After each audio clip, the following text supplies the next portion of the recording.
I'm going to give you some of the secrets about how we make you buy what we want you to buy.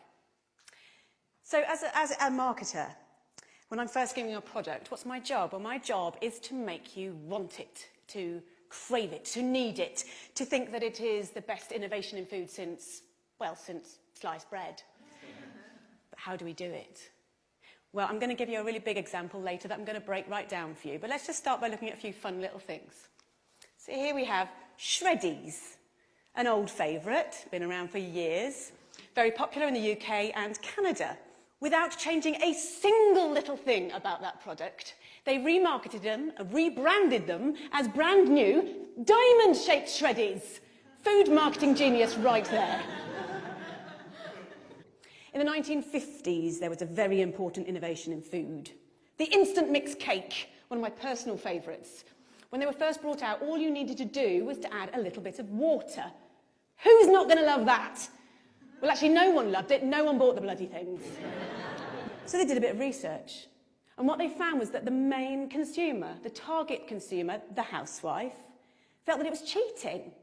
They didn't want to pass off such an easy thing as their own baking to their partners, their husbands, their families, whatever. So what did the producers have to do? They had to make it harder. So now you had to add water and an egg. And sales exploded.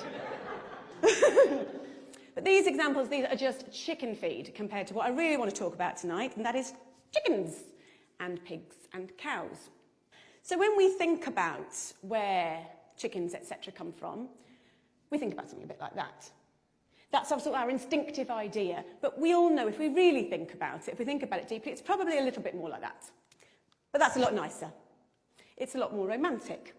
So how do we give you this impression? Well, there are 3 techniques that we use. The third of which is our secret weapon, and I am going to blow it for you tonight, so please stay primed for that. Let's look at technique number 1. Everybody believes what's on the label. So let's look at some examples. Some of my favourites, some of the ones I use all the time. I'll use farm fresh.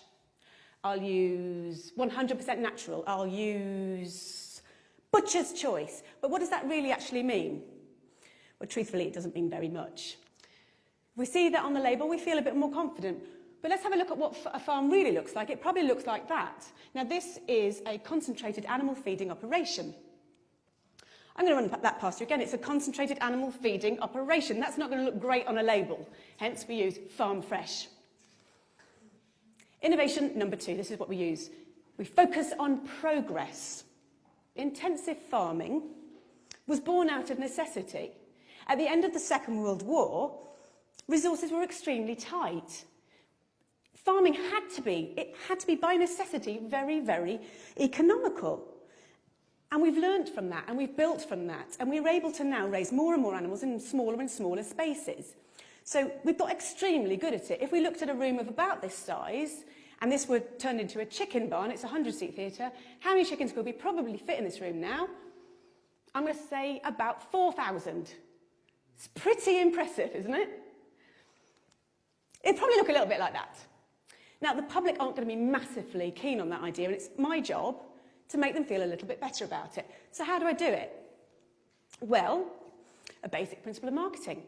We use the right choice of words, and by using the right choice of words, we can make the conversation, we can focus the conversation the way we want it to.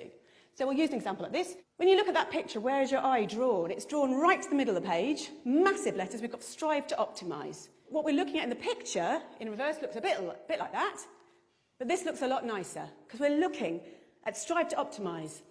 It makes us feel that there's progress. We feel good. So the challenge for the marketers is to make the public feel comfortable about what they're seeing. One of the side effects of intensive farming, of having so many animals in such a small space, unfortunately, is obviously disease, because you put so many animals into a small space, they're going to get sick. It is no secret that 50% of all the antibiotics in the world are used on farmed animals.